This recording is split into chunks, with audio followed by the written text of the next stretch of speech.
اقوال حضرت علی۔ نمبر 1، انسان کی پہچان علم سے نہیں ادب سے ہوتی ہے، اس لیے کہ علم ابلیس کے پاس بھی تھا مگر ادب سے محروم تھا۔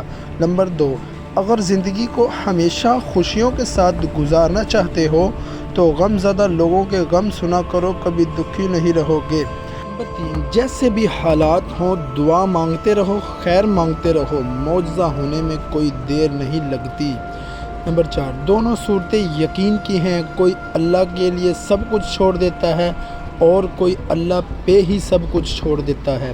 نمبر 5، بے وقوف ترین انسان وہ ہے جو اپنی بد کلامی پر فخر کرتا ہے۔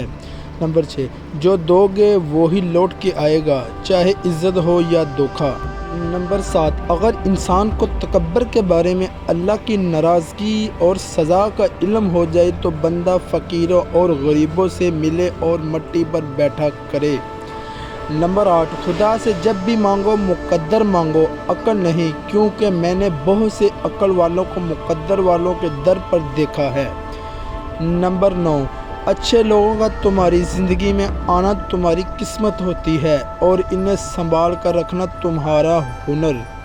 نمبر 10، جب تم نماز نہیں پڑھتے تو یہ مت سوچو کہ وقت نہیں ملا، بلکہ یہ سوچو تم سے ایسی کون سی خطا ہوئی کہ اللہ پاک نے تمہیں اپنے سامنے کھڑا کرنا بھی پسند نہیں کیا۔